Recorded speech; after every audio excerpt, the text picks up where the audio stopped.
Welcome to LiveDaf, your online Daf Yomi Shir. Shalom Aleichem and welcome back to today's Daf Hayomi, CHULLIN Daf Ayin Tes. We begin at the third line off the top. And this relates back to yesterday's discussion. You know, the father animal, what part does he play? How important a role does he have in the general, equation of this offspring? Do we consider his contribution as significant or merely secondary to the mother animal's part? And this pertains to determining the class, the species of the offspring regarding kilayim. Suppose mother is a behema, father is a chaya, or vice versa. What's the status? What's the classification of the offspring? Is he behema? Is he chaya? Oisav es benoi applies only to behema. Likewise, halachas we'll see later on. Some element to behema, some to chaya. What is the status? What is the species? What's the genealogy of this offspring? Do we reckon with the father's role? Do we consider him as part of the picture, or regarding these classification questions, he's not really reckoned with? Only the mother is. So that's a shaila, and it really connects to yesterday's discussion where we discussed Oisav es benoi, whether it also pertains to father and offspring, or is it only to mother and offspring? According to Chananya, the answer was yes. We have to reckon with the father's contribution. And so just as Oisav es benoi, the Isser to Shech, the mother animal and offspring, within the same day applies to mother and offspring, likewise applies to father, because he's also part of the equation, just as the mother.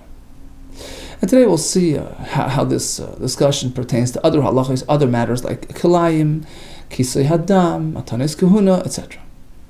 Amar Rav Huna, Barchia, Amar Shmuel, so he quotes Shmuel, regarding this question of whether or not father animal's role is primary. Hilchasa kechananya, the halacha follows Chananya, that Oisav es benoi applies to father animal and offspring as well, because the father's role is considered primary, and his offspring relates to him just as it relates to the mother. And in fact, this statement of Shmuel, that yes, we reckon with the father's role, this statement is in line with Shmuel's opinion stated elsewhere, that there too we find that yes, father's role is considered. This is not. We have a Mishnah Mesachas Kilayim. Rabbi Daimer, Hanoiladim minasus. So we have the mule who's born from a crossbreed between a horse and a donkey. Sometimes it could be father horse, mother donkey, or just the opposite. According to Rabbi Yehuda, what determines the species of the offspring? It's strictly the mother animal. Okay? So according to Rabbi Yehuda, Haneiladim minasus, all mules who were born from mothers who are horses, even though their fathers happen to be donkeys, they can cross over, they can crossbreed. Mutaran zebazeh, because it's not considered kilayim. Kilayim doesn't allow us to crossbreed two different types. These aren't two different types, because their mothers match. They're both horses.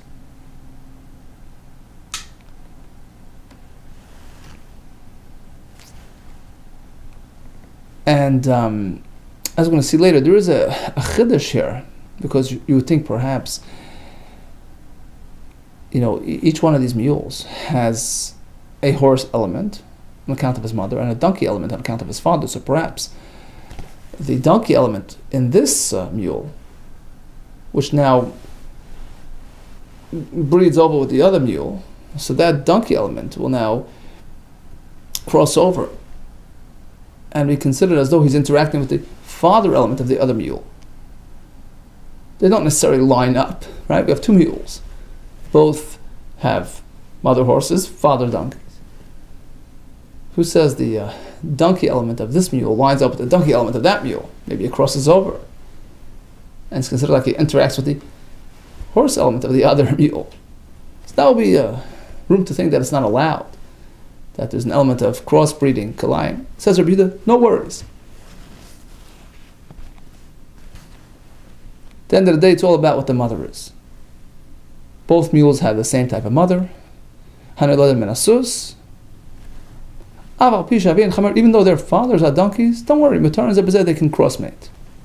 Aval, however, Haneladim menachamar. A mule born from a mother donkey and father horse. Im haneladim menasus. With a mule that has just the opposite. Father is horse, mother is horse, father is donkey. Asurin, they're not allowed with each other. Why? Because according to Rabbi Yehuda, we disregard the father. The focal point is the mother. So again, if their mothers are the same, fine. But if this one's mother is donkey and this one is horse, they cannot interact. V'amar Yehuda, Amar Shmuel. Okay, here comes Shmuel again. Zu Divi Rabbi Yehuda. All of this is Rabbi Yehuda's opinion. The Amar who says, Ein Choshishin Lizera Ha'av. We don't reckon with the father's role. So the focal point is the mother and the mother only. Aval Chacham Eimrim. We're going to see, by the way, in a minute, that Rabbi Yehuda wasn't certain about that. Perhaps we ignore the father. We're uncertain about it. There's a suffix. You can't factor him in for sure. The only thing that's sure is the mother. So when they have the same matching mother, fine. But otherwise, don't crossmate them. Aval Chachamim, but the consensus view of the Chachamim is in line with Hananya. We consider the father as primary in this equation. And therefore, it doesn't matter who the mule's father is, who his mother is. You can crossbreed two mules. Regardless. Kol mine products, all types of mules. Achasen, all part of the same category. They're all all one type. One mule's father is horse, mother is donkey. Other one's father is donkey, mother is horse. They're all the same type. Man chachamim. So who are the chachamim that consider all mules as one big happy family? Chananyahu. That's Chananya. The Amr tells us Choshishin lezarav. We have to reckon with the father's contribution, and the offspring identifies just as much with his father animal as with his mother, and therefore there's no issue of crossbreeding. There's no issue of kalayim on mules. So this mule's father is a horse and mother is a donkey, and the other one is just the opposite. It doesn't matter. And the next mule is bar, the offspring of a chamra. Father donkey, Vesustia, mother horse. It doesn't matter. Kulu chada minin. They're all one and the same type. So how do we see that we paskin like Hananya? Because the very fact that Shmuel relates to the Shita as Chacham Eimrim, tells us that it's the consensus view, it's the accepted view, the halacha paskins like Hananya, Choshishin Lezera Av. Father's role is just as important as mother's role in determining the status and the classification of the offspring. Okay, now let's go back to Rabbi Yehuda, who discounted the father. Now the question was like this: Mifshat pshitilei Rabbi Yehuda. Was it clear to Rabbi Yehuda that we just disregard the father? The ein choshishin lezera ha'av, that we just disregard the father? And it's just about the mother, right? Mifshat pshitilei Rabbi Yehuda. Or perhaps he wasn't sure. Sfukim esabkali. He wasn't sure. He had a suffix. And he was taking a strict view, just in case we don't, we have to be machmer, because then we just focus on the mother. You have to have matching mothers only. So was it with certainty or was it a suffix? Now, what would be the difference? Whether it's with confidence or it's uncertainty. I'll tell you. Lemishra, to allow, pri. Pri is like an offspring. In this case, pri means the mule. A mule. Im ha'im. So let's say you have a mule whose father is horse, mother is donkey. Sorry, a mule whose mother is horse and father is donkey. Okay? Question is, can he interact with his mother's type, meaning horses? Look, if it was clear to Rabbi Yehuda, we disregard the father, it's just about the mother, then sure, go ahead. Prima aim shari. This mule, whose mother is a donkey, can interact with donkeys. Because that's what he is. He identifies with his mother's type, who's a horse. However, but on the other hand, if Rabbi Yehuda was unsure whether we have to reckon with the father or not, so in this case it's not so clear. This mule, whose mother is a horse, can't go and interact with horses because this mule has a donkey element to him as well, due to his father, which maybe does have to be reckoned with. Maybe it does. So he can't go interact with just a plain horse. That's kalai. So what's the conclusion? Says the Gemara Tashma. Let's take a look at that Mishnah again, which we have just learned. Rabbi Yehuda Omer, kol hanelada min asus. All mules born from mother horses, even though their fathers happen to be donkeys, no issue in crossbreeding. Mutar and zabazah, they can interact. Now, are we speaking about a plain, simple case where we have, two mules whose mothers are horses, whose fathers are donkeys, and we allow them to interact? Well, obviously, why not? Why even bother mentioning this case? Are we speaking that the father of this mule is donkey? And the father of the second one likewise is a donkey. And their mothers are horses, right? And the Rebbe says, well, they can intermate. Well, obviously, why not? They're exactly matching. Is there a need to even discuss this case? So it must be that we're speaking about a more complex case. Elalav. Now the Gemara soon will tell us actually there is a chiddush, like we explained before, because even though their fathers are matching and the mothers are matching, but the fact is you have two mules, each one having a donkey element and a horse element. And then when they intermate, at the end of the day there is a horse element within one that's interacting with the donkey element of the other. So perhaps that's considered a problem. So that will be the chiddush. No, don't worry about it. We'll get to that soon. But at this point in the Gemara, we figure it's such an obvious, clear case. Why even discuss it? Why bother even talking about it? So it must be we're dealing with a more complex case. Ela lav davod haisus. Vavod haichamar. That we're speaking about two animals. One's father is also a horse, so his mother and father are horses. It's a pure horse. Vavoda haichamar, the father of the other one is a donkey. The other one's a mule. Mother is horse, father is donkey.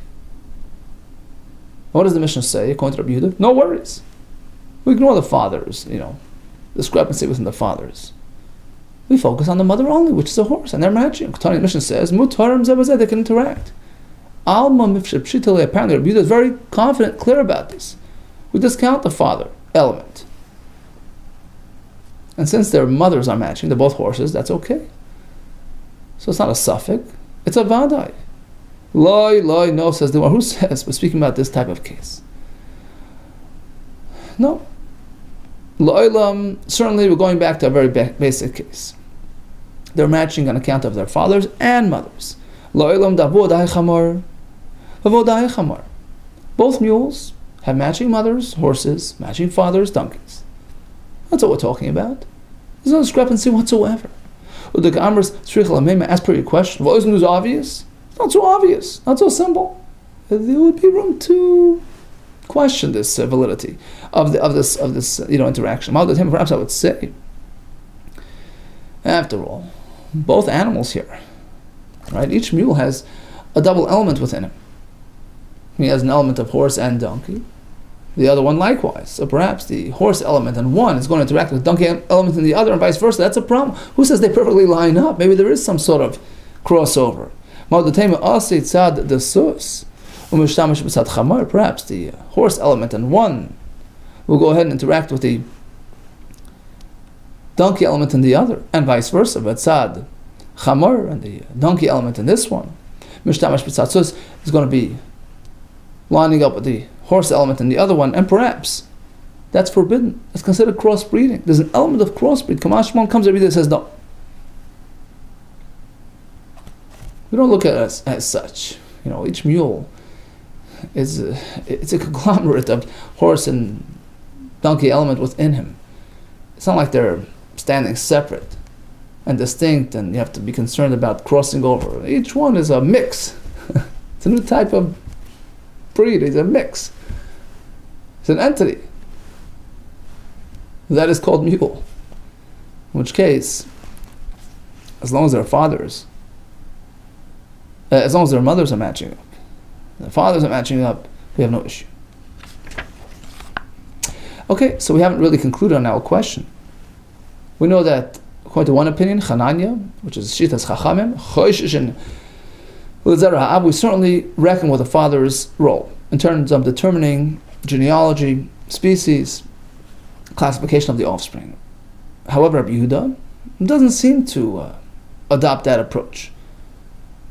So the question is, was it with certainty, with absoluteness, we just disregard the father, or maybe yeah, maybe not. We always have to go l'chumrah, just in case. Tashma, it comes another attempt at proving this point. We have a brayso. Rabbi Yehuda, Preda, Pirda, a mule, female mule, Shatava, who's ready for mating. Ein marbiyan aleh, we don't bring over, loisus v'loi chamor, not a horse, not a donkey, elamina, only of its type, meaning a mule. So only a mule can interact with this mule. End quote. Now, let's analyze this price. If according to Rabbi Yehuda, in fact, it's clear that ein choishishin, we disregard the father. So why do you have to bother finding a mule? Hard to find a mule. Just match her up with something of her mother's type. Disregard her father, right? So she's a mule. Mother is a horse, let's say. Find a horse, a pure horse. Because she's classified as a horse, based on her mother's identity. Lirba Allah, mate with her, mina de'ima, the type of her mother. Oh, apparently we're not so sure that we disregard the father. And that's why we don't do that. Says the Gemara, no. Maybe it's because practically we don't know who her mother is. We're not sure what her mother is. Is it a horse or a donkey? What do you mean we're not sure? The brayso relates to her min. We have to find something of her min. Apparently we know exactly what's going on there.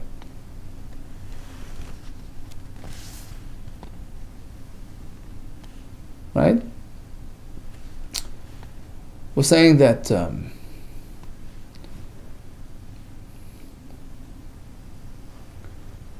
you have to find another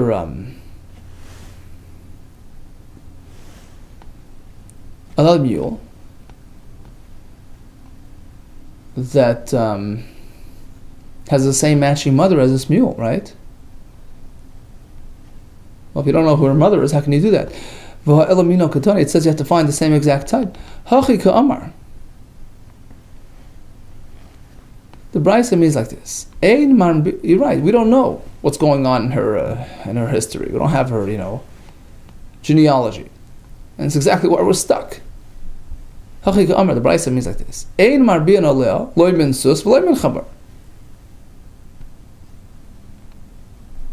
You can't mate her with something of the horse variety, meaning a pure horse, or a mule whose mother is a horse, and likewise v'lo min chamar, nor a pure donkey or a mule whose mother is a donkey, because you don't know who her mother is. Lefi she'ein yodim, we don't know who her mother is.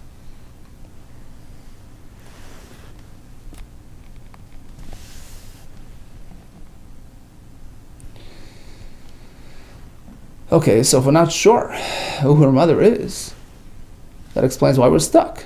But perhaps if we would have her history and know the identity of her mother, perhaps that would be sufficient.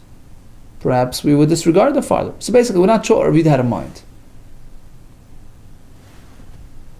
Was he absolutely disregarding the father, or whether it was a suffix? We haven't really concluded. Ask the Gemara. So we don't have her history. We don't have the information regarding her mother. Okay, just check the physical features of this mule, which will indicate to us the identity of her mother. We have several tips coming up. Abaye says, Ave Kale. If the mule has a thick, heavier voice, Bar Chamra.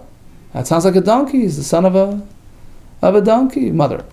Tzanif Kale, if he has like a squeaky, thin voice, that sounds like his mother is a horse. Bar Susya. Amra Papa, another couple of hints. Rav Ravan Udne has large ears. If Zutra Gnufte is the tail, a teeny tail, then you know his mother is a donkey. This is a donkey sign. Bar Chamra. Zutra Udne got small ears. Rabban, a long tail. Gnufte, then you know he's the son of a mother horse. Bar Susya.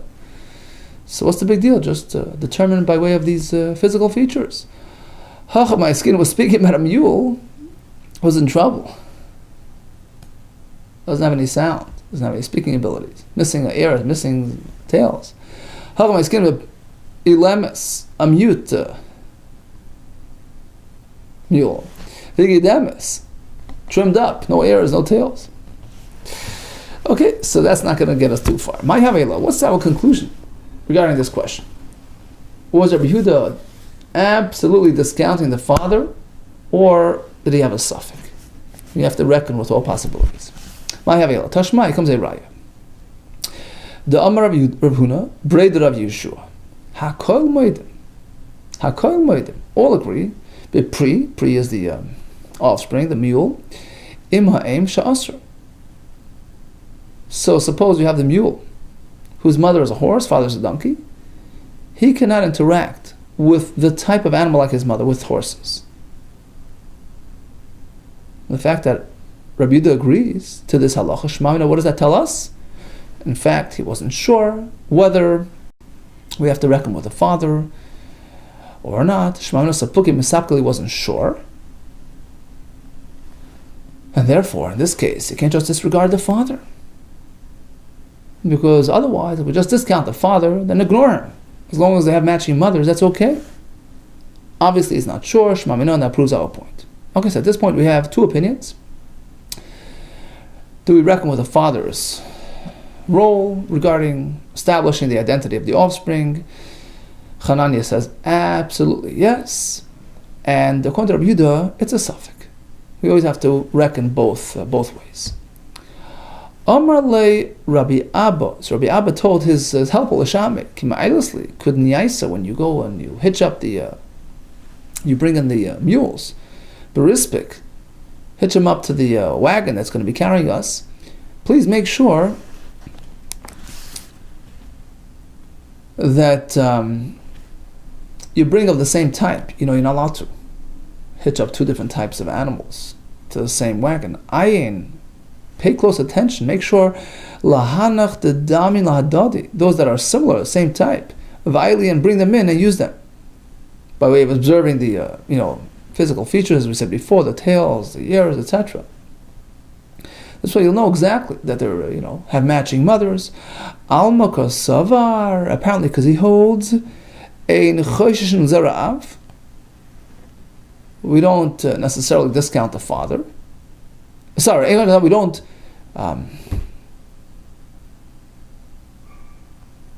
necessarily consider the father as an equal player with the mother. She's not sure, just like Rabbi Yehuda wasn't sure. In which case, you have to make sure at least the mothers, that the mothers certainly line up. Because again, if the father was an equal player, then it wouldn't be an issue. Because they have matching parents. Father, mother, mother, father, doesn't matter which way it goes. Right? Horse, donkey, donkey, horse. But if it's ein choy, we disregard the father, maybe. So you have to make sure the mothers line up. First of all.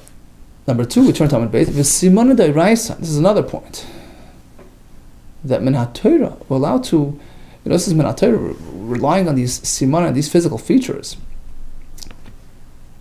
the ears and the tails, with respect to an isur d'oraisa of kalayim. Apparently, we see over here that simanim that are deduced based on our scientific observation is reliable. Can be relied upon regarding isurim d'oraisa. Rashi brings this whole discussion in Maseches Bava Metzia.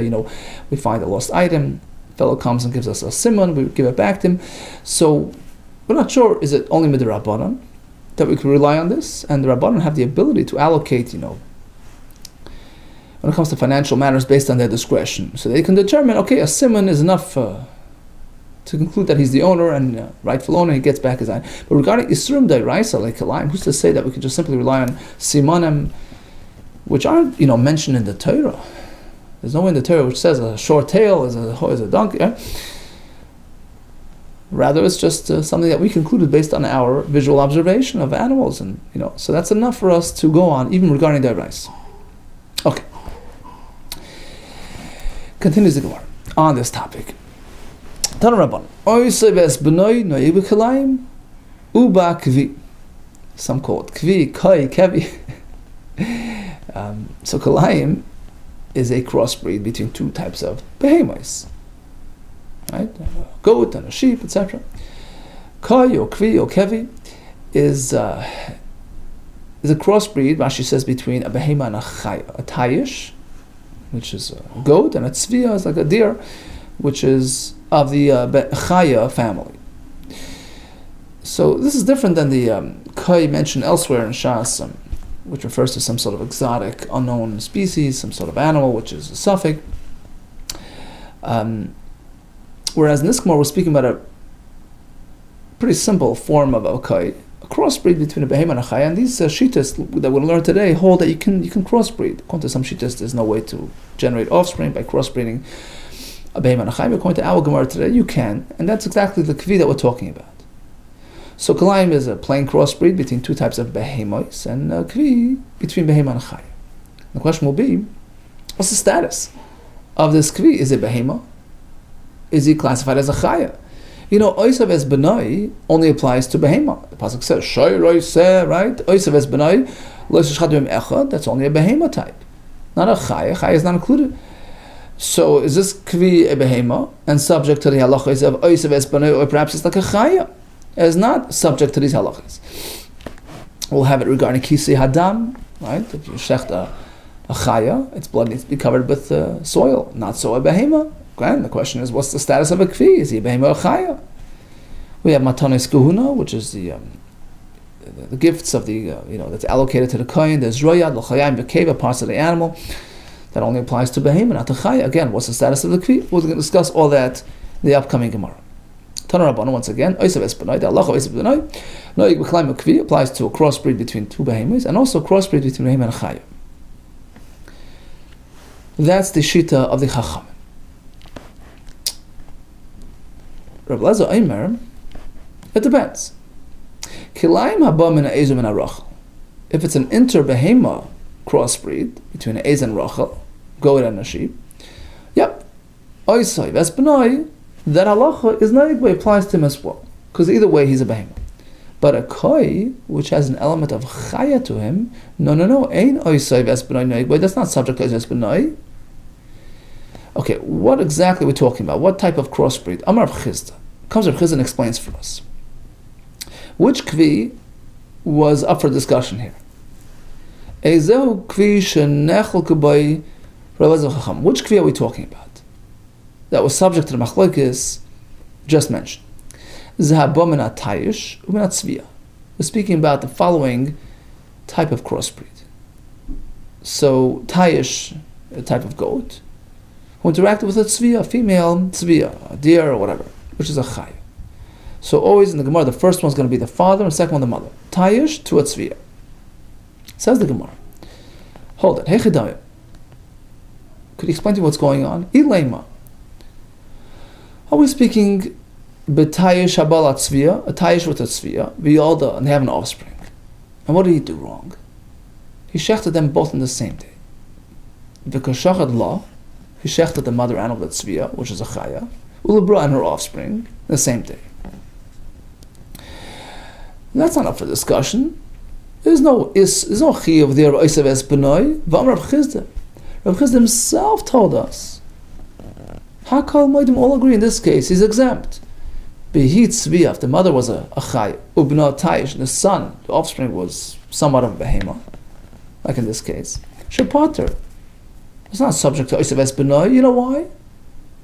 Because the mother animal has to be a behema. In this case, she's a chaya.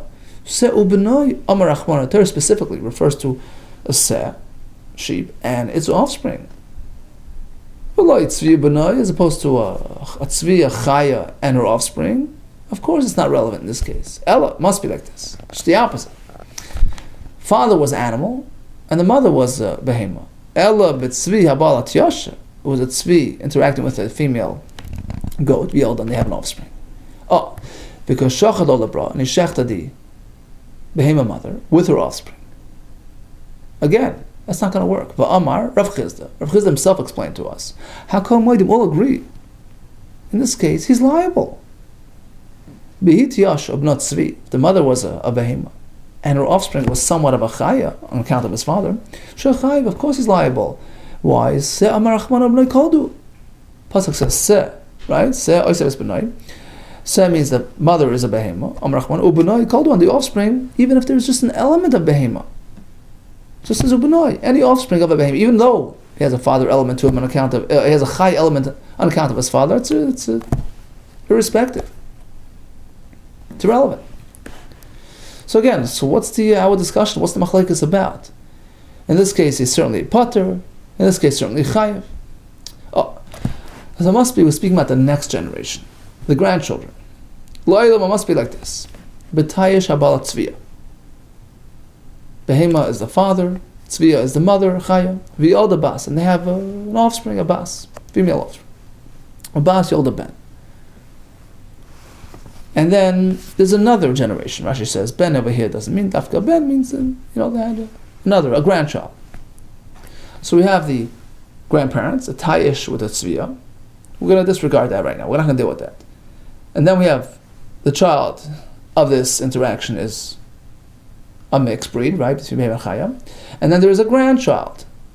And he shechted 2 and 3, the child and the grandchild. Because shach lo lebro, he shechted the child with the grandchild. That is subject to machlekas. Rabbanon, who say that there is no oisoi vespeno, Rabbanon say like this: Savri, choishishin lezarav. That the child, second generation, relates to her father as well. Her father was a behema, right? So although her mother was a chaya, but her father was a behema. And as long as you're part behema, that's enough.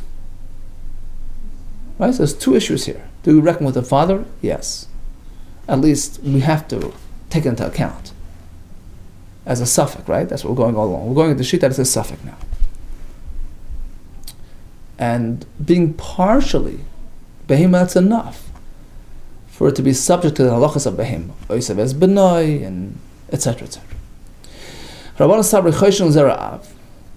This offspring, who hailed from a behema father, although chaya mother, but behema father is enough for us to reckon with and give it at least a partial behema classification. When the pasuk says v'seh, the pasuk said v'seh, right? Va'afilu miktas, even a partial seh is enough to classify him as a seh. Regarding oisev es benoi, for Rabbi Savar, he says no. Part behema, that's nothing. You got to be 100% or you're nothing. Rabbi Savar, ein choshen zera'av,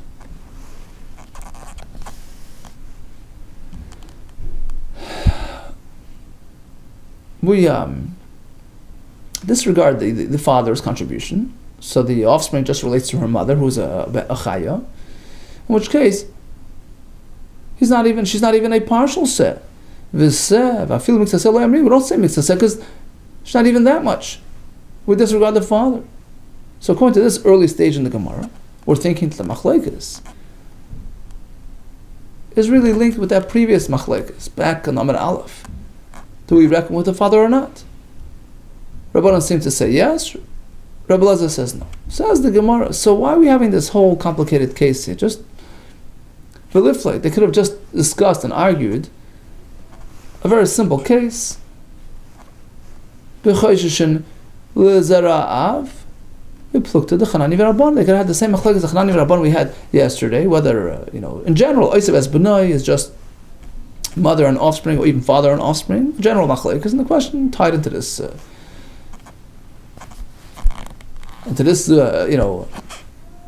discussion whether the animal relates to his father as much as to his mother, right? So that's all. Could have just had a very simple machlekes. Why get into this whole complicated story? If in fact this is the only factor of the machlekes, yeah, father, no father. Says the Gemara, you know what, you're right, but if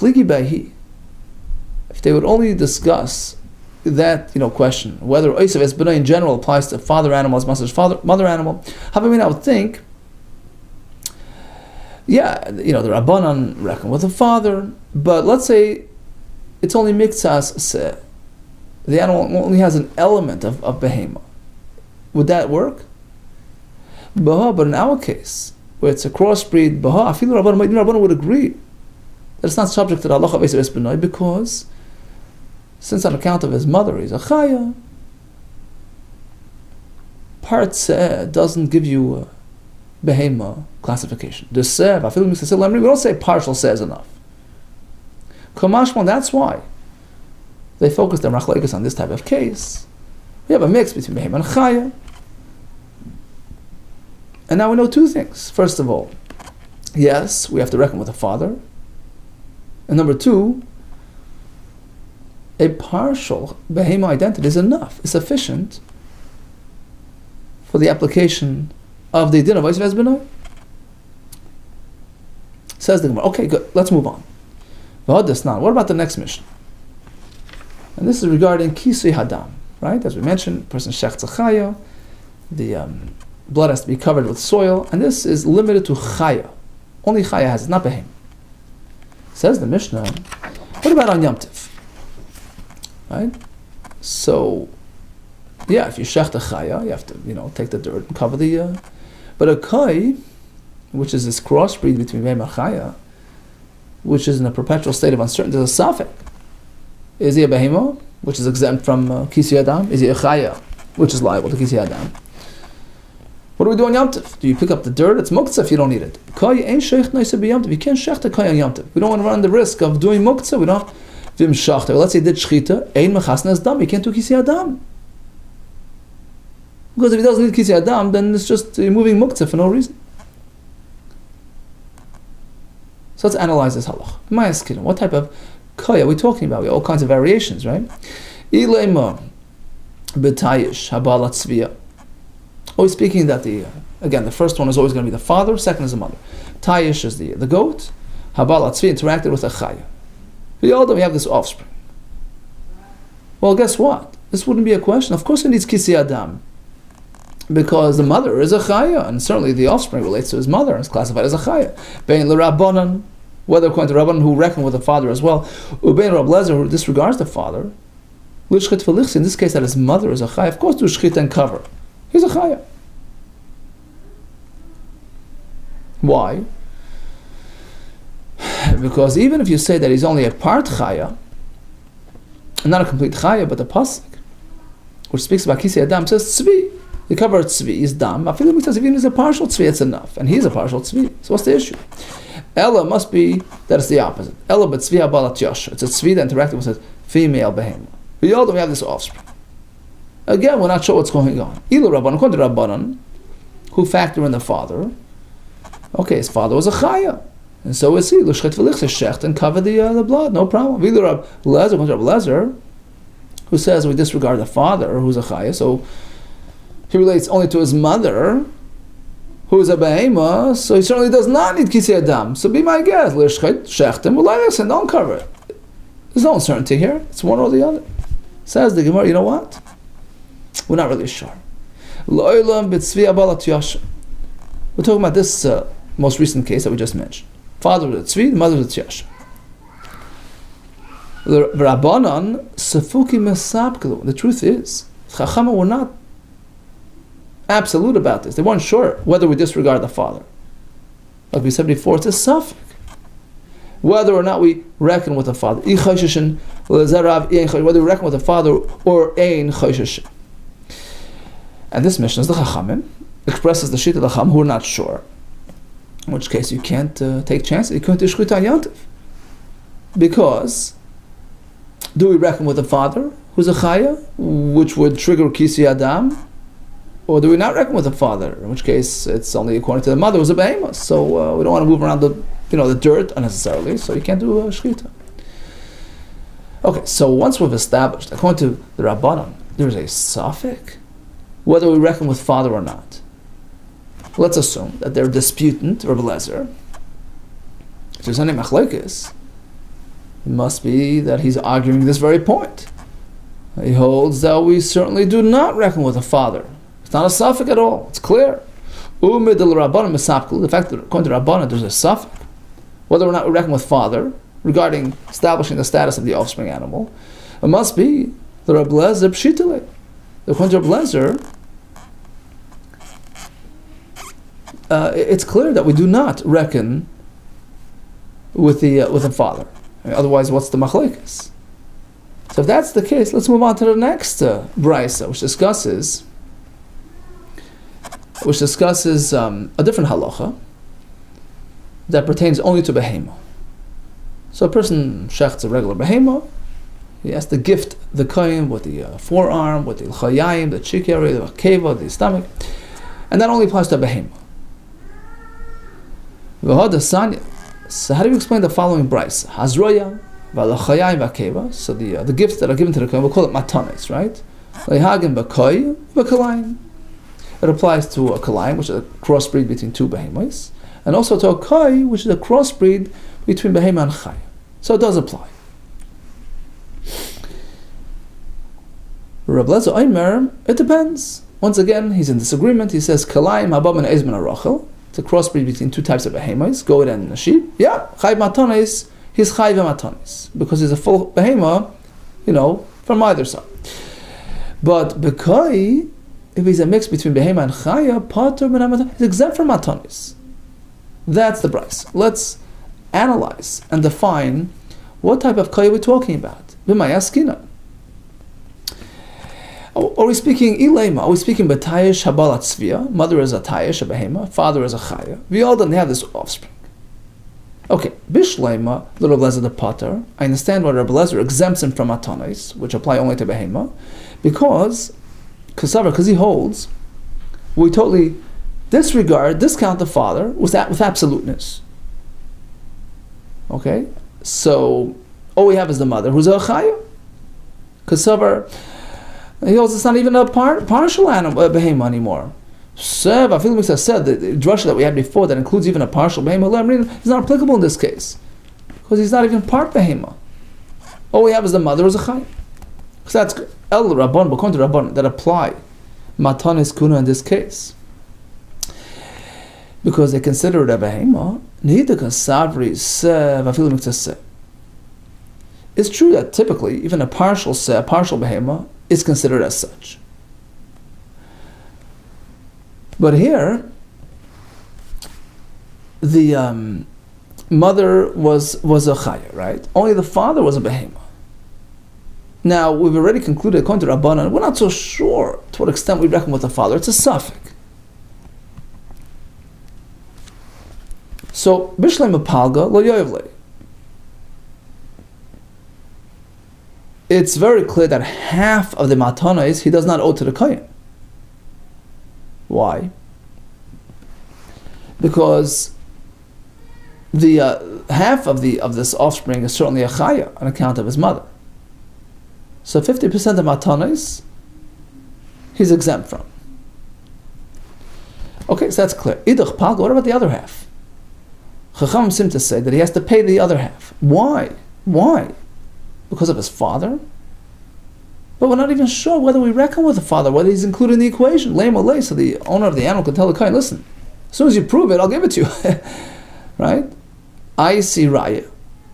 As soon as you can prove to me, then in fact, the father's role is significant enough to determine the class of the offspring, to consider him a behema. As soon as you do that, I'll give it to you. I see raya, you have to prove to me. The we have to reckon with the father. Ushkol, then you'll take. Until you do that, we know that we apply the rule of hamoitze mecha veru olav haraya. The one who's trying to extract money, his onus is on him. So why is he giving anything?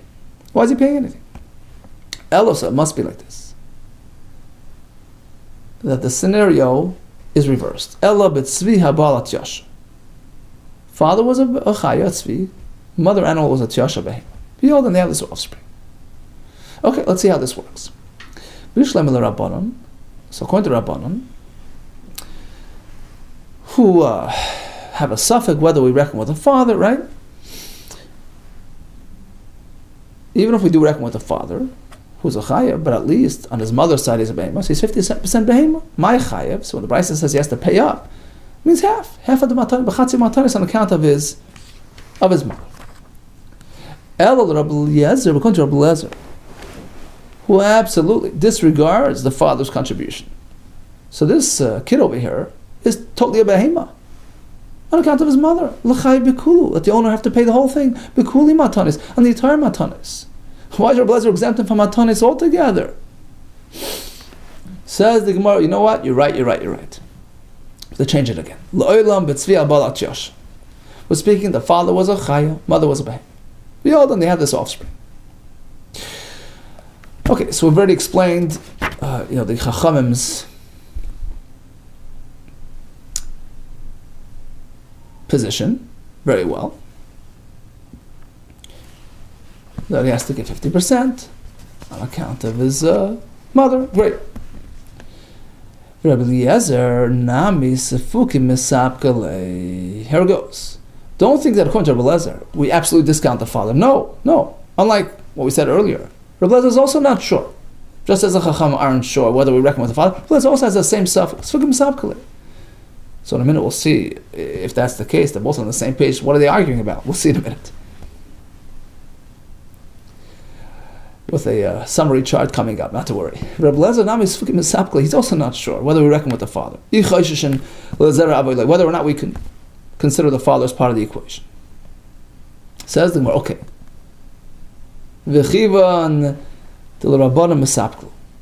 we establish that the Rabbanon are not sure whether they include the father. And likewise, Rabbi Eliezer, Rabbi Eliezer is also not sure. So what's the machlekes about? Why are we even arguing? They're arguing in all places. Return to the next page. The answer is, they're arguing on that second point. Remember, there were two issues here. Reckon with the father or not, and then when we have something which is partial, is it enough? And the pasuk says se, you need a behemah for oisves benoi, for matanis kahuna. Besev afilu mitzvah se. What about a partial se? On account of mother, on account of father, is that sufficient to trigger the halachas? That's going to be the point of contention. Rabbanan say yes, Rabbanan sabri sev afilu mitzvah se. Even when you have a partial set, it's enough. Rabbi Eliezer said, no, you need 100%. Either you're all or nothing. We don't say a partial se is enough. Amar Papa Hilkach. Says Rabbi, let me explain to you what's going on.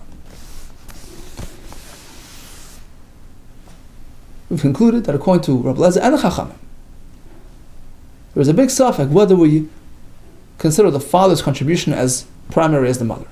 Choshen l'zerav or not. We're not sure. We always have to reckon with all possibilities. Okay, that's the first premise. The machlekes is whether a partial behemah is enough.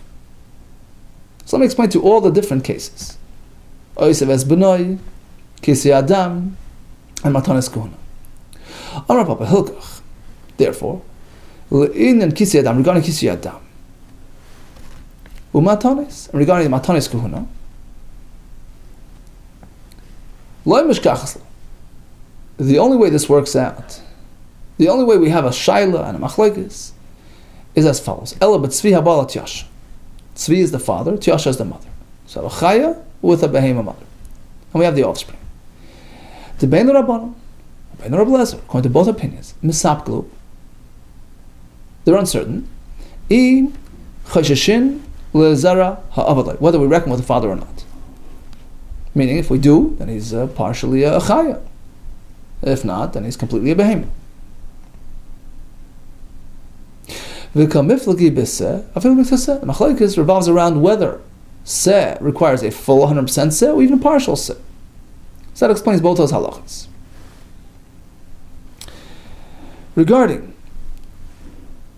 shechting the koyan yamtiv, Mishnah says we don't do it because it's a suffix. Why? Why is that a suffix? Because kisi adam is limited to chaya, right? His father was a chaya. Does that make him a chaya? We're not sure. It's a suffix, right?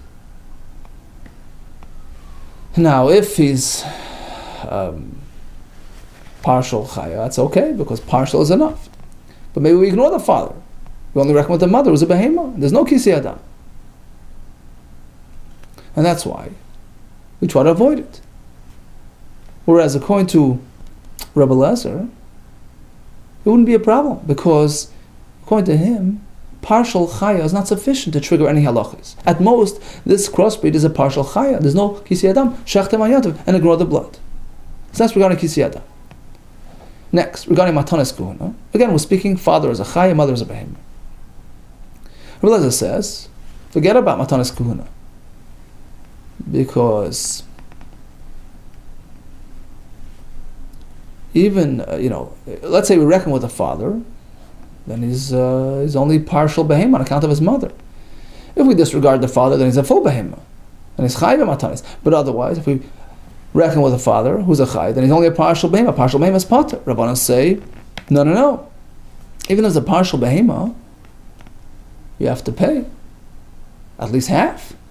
And that's why he has to pay. And finally, regarding the question of Oisav Esbenoi, applying to this crossbreed, once again we have this machlekes, which was discussed back in the beginning of the Yom Beis. And we're speaking, Mishkar Hasla, that can apply in both scenarios. Whether father was behema, mother was chaya, or the exact opposite. Bein betayish habalat tzviya, father was a tayish, mother was a tzviya, okay? Or the reverse. Ubein betzvi habalat yasha, father was a tzvi, a deer, and the mother was a goat. How? Let's take it apart. In the first case, betayish habalat tzviya, father was a behema, mother was a chaya, and they have an offspring, and then they had a grandchild, as we explained before. And the question is, doing shechita on the offspring and the grandchild in the same day. Uli surah.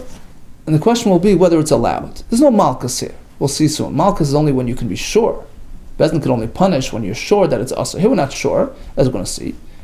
But you have to refrain from doing so just on account of the possibility that it's asur. Uli surah. The Rabbanan say, Dilma choshen zara'ab. Maybe you have to reckon with the father who's a behema. In which case, this offspring is subject to halacha v'is benoi. Because a partial behema is enough, in line with their opinion. We apply the halacha of mitzaseh. That's why it's not allowed. Savar, he says, no, who cares? It's true that we have to, account for the possibility of including the father in the equation, but at most, he's only a partial seh on account of his father. Partial is not enough. Seh. Don't say partial seh is enough. So this offspring is totally not subject to the halacha of Esav Esbenai. And likewise, let's say father is a chaya, mother is a behema, but tzvi habalat yasha. So what's the status of that offspring? So now actually you're going to notch it up. Ulu malchus. this can have a malchus application. He can get punished by Bezdin if he does Oisav es Benai. Why? Rabbanan hold, it's true. You have to account for the possibility of including the father. The father is a chaya, which is not subject to Oisav es Benai. But since on account of his mother he's a behema, partial behema is enough. We say partial is enough. Malkinah gets malchus for shechting this offspring of her child.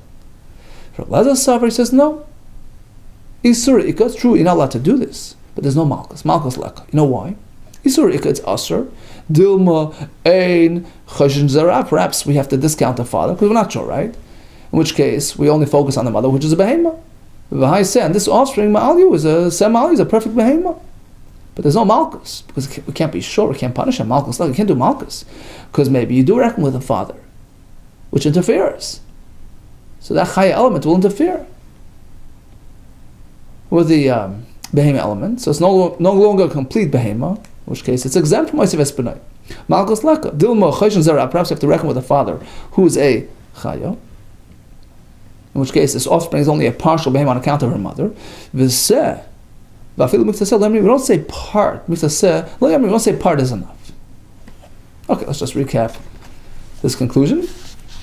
So, both Reb Lezer and Chachamim are choshesh for the zera av misafik.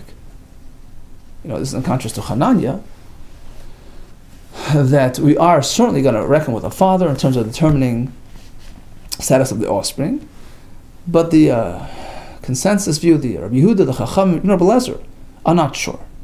So they account for that possibility, but with a suffix. So what then is the machlekes? Chachamim say even miktsaseh is enough. Rabbi Lezer says no, we don't say miktsaseh. So regarding Oisav es Benai, which only applies to behema, not the chaya. So in the case of, in the first one, it's going to be the father, and the second is the mother, right? Tzvi with the tiyasha, so the chaya with the behema. Rabbanan say there's malchus.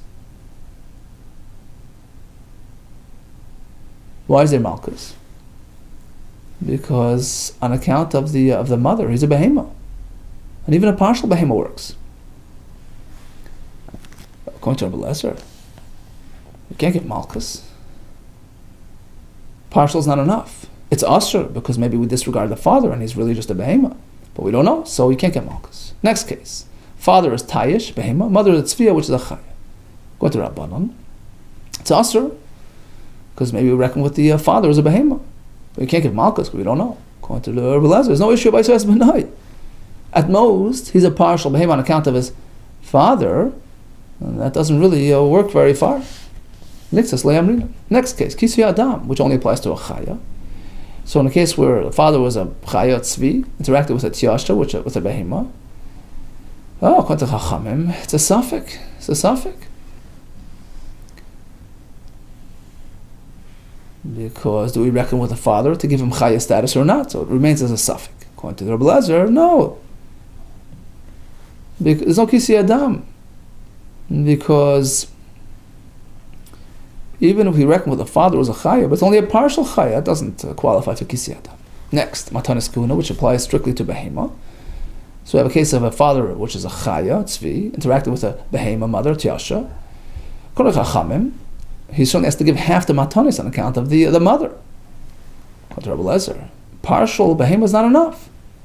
So in this case, where perhaps we have to include the father on the scene, father is a chaya, which takes away from the wholeness of the behema here. Partial behema is not a behema, in which case he's totally exempt from matanis kuhuna. Okay? Hope that clarified it. All the best to you and atzlacha.